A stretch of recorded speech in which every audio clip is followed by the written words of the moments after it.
Hey guys, how's it going? This is Lost in Heaven and it's full of snow today. So let us talk about study in Norway.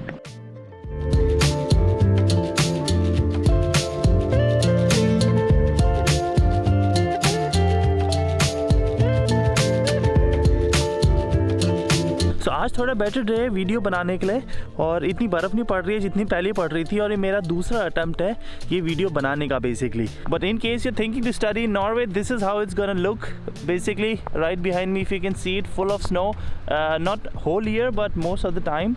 So Norway is a Scandinavian country and it is one of the richest in the world and it's also very good to live. Okay, let's just go inside and then I'm going to talk. तो ये अपना border share करती है Sweden के साथ, Finland के साथ और रशिया के साथ. नॉर्वे में एवरेज सैलरी है $75,000 पर ईयर. नॉर्वे की इकोनॉमिक और सोशल पॉलिसीज़ काफ़ी अच्छी हैं और यहाँ की स्टैंडर्ड ऑफ लिविंग काफ़ी हाई मानी जाती है पूरी दुनिया में. दूसरा एक ये पॉइंट है कि यहाँ की एजुकेशन बिल्कुल फ्री है और अगर आप इंटरनेशनल स्टूडेंट हैं तो आपको भी कोई ट्यूशन फ़ी देने की ज़रूरत बिल्कुल नहीं पड़ेगी. तो अब शुरुआत करते हैं सबसे पहले वीज़ा रिक्वायरमेंट की. अगर आप ईयूज़ के बाहर के सिटीज़न हैं और नॉर्वे में पढ़ने आ रहे हैं 3 महीने से ज़्यादा के लिए तो आपको लगेगा एक वीज़ा आपको एंट्री देगा नॉर्वे में और वहाँ पे जाके आप अपना रेजिडेंट परमिट अप्लाई कर सकते हैं. तो वीज़ा के लिए सबसे पहली चीज़ आपको चाहिए रहेगी एडमिशन लेटर किसी यूनिवर्सिटी से जहाँ पे आपका एडमिशन हुआ हो. 3 से 4 ऐसी यूनिवर्सिटी हैं जो कि अलाउ करती हैं इंटरनेशनल स्टूडेंट्स को इंग्लिश में पढ़ाई करने के लिए विदाउट ट्यूशन फ़ी. तो मैं यहाँ पे डाल दूँगा, आप देख लीजिए इन यूनिवर्सिटी में क्या क्या रिक्वायरमेंट्स है. और जैसे ही आपका एडमिशन होता है आपको एक एडमिशन लेटर लेना पड़ेगा यूनिवर्सिटी से जो आप अपनी एप्लीकेशन के साथ सबमिट करेंगे वीज़ा के लिए. एडमिशन लेटर के बाद बात आती है फाइनेंशियल रिक्वायरमेंट्स की. तो नॉर्वे में फाइनेंशियल रिक्वायरमेंट्स के लिए आपको दिखाने पड़ेंगे $15,000 जो कि आपको डिपॉजिट करने पड़ेंगे किसी नॉर्वेजियन बैंक में.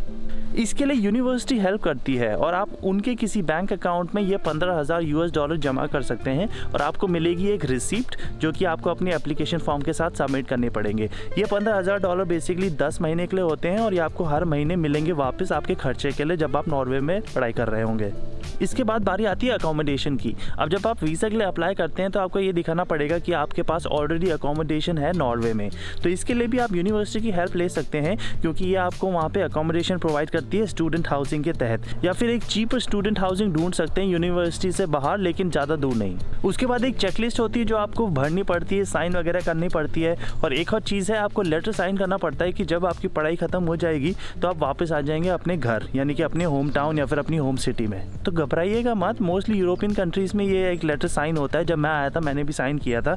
तो बेसिकली उस चीज़ के प्रोटेक्शन के लिए होता है कि आप जब वहाँ पे जाएंगे और जब आपकी पढ़ाई ख़त्म होगी तो आप इलीगली वहाँ पे नहीं रुकेंगे. लीगली ऑफकोर्स आप रुक सकते हैं क्योंकि और भी अदर ऑप्शंस हैं, लेकिन इलीगल आप वहाँ पे नहीं रुकेंगे और वापस आ जाएंगे अपनी पढ़ाई ख़त्म होने के बाद. ये सारे डॉक्यूमेंट्स लेके आप सबमिट कर सकते हैं और आपको मिलेगा आपका वीज़ा. जैसे ही आप नॉर्वे पहुँचे तो वहाँ पे जाकर आप अपना रेजिडेंस परमिट अप्लाई कर सकते हैं और इंश्योरेंस वगैरह और जो भी चीज़ें होती है जो आपको मेनली करनी पड़ती है किसी नई कंट्री में आने के बाद. अब $15,000 नॉर्मली नॉर्वे की गवर्नमेंट कहती है कि आपको लगेंगे 10 महीने में, लेकिन तभी भी मैं आपको कॉस्ट ऑफ लिविंग का एक आइडिया दे देता हूँ. तो सबसे महंगी चीज़ आपको पड़ेगी अकोमोडेशन, जो कि आपको पड़ेगी एक स्टूडेंट हाउसिंग में $400 से $500 के बीच हर महीने. उसके बाद बात आती है पब्लिक ट्रांसपोर्ट की, जो कि आपको एक कार्ड मिलेगा वहाँ का जो कि आपको पड़ेगा $55 से $58 के बीच में हर महीने. वैसे तो नॉर्वे की इन यूनिवर्सिटीज़ में कोई ट्यूशन फ़ी नहीं है, लेकिन आपको एक छोटी सी एडमिनिस्ट्रेशन कॉस्ट देनी पड़ती है जो कि आपको पड़ेगी हर सेमेस्टर $80 से $100 के बीच.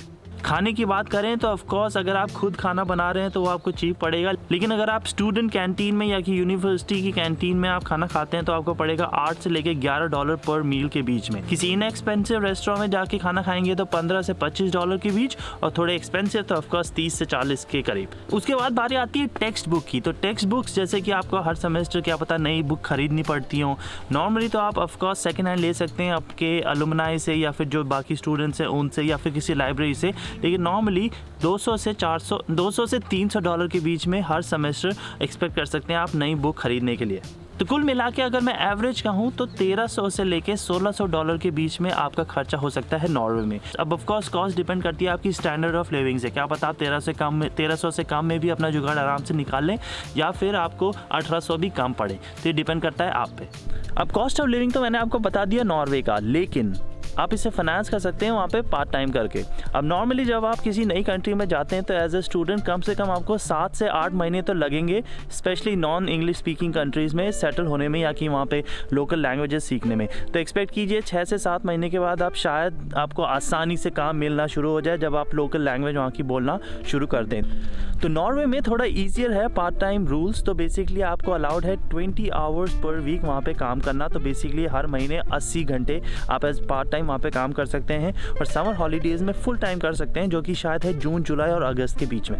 अब नॉर्वे में आपको पता ही है एवरेज सैलरी काफ़ी हाई है, तो वहाँ की पार्ट टाइम सैलरी भी काफ़ी हाई है और मोस्टली सारे स्टूडेंट्स पार्ट टाइम स्टडीज़ करते हैं सबसे पहले तो एक्सपीरियंस लेने के लिए और ऑफकोर्स थोड़े साइड में पैसे कमाने के लिए, ताकि वो अपनी स्टडीज़ को फाइनेंस कर सकें। यहाँ पे आप एक्सपेक्ट कीजिए अराउंड 18 से लेके $17 के बीच में हर घंटे आप आराम से कमा सकते हैं। तो इन टोटल अगर हर महीने में कहूँ तो आपको मिल जाएंगे मिनिमम 1300 से लेके 1600 के बीच में। तो ये बेसिकली उतना ही पड़ रहा है जितनी आपकी कॉस्ट ऑफ लिविंग है, उतना ही आप फाइनेंस कर सकते हैं वहाँ पे काम करके as a part time student. Mostly Norway में पार्ट टाइम मिलना काफ़ी आसान है। तो जैसे आपकी लैंग्वेज थोड़ी स्ट्रांग होगी तो आपको आसानी से वहाँ पे पार्ट टाइम मिल जाएगा और आपकी सैलरी भी शायद थोड़ी ज़्यादा रहे। और एक बहुत ही इंपॉर्टेंट पॉइंट है ये नोट करना कि जब आप पढ़ाई करने किसी दूसरी कंट्री में जा रहे हैं तो आपका मेन मकसद है पढ़ाई करना, ना कि पैसे कमाना। तो अगर आप पार्ट टाइम से आपका खर्चा निकल रहा है और मोर और लेस निकल रहा है तो वो बहुत होना चाहिए और आपको इतनी नहीं सोचनी चाहिए कि मैं पैसे घर भेजूँ या फिर मैं ज़्यादा से ज़्यादा पैसा कमाऊँ।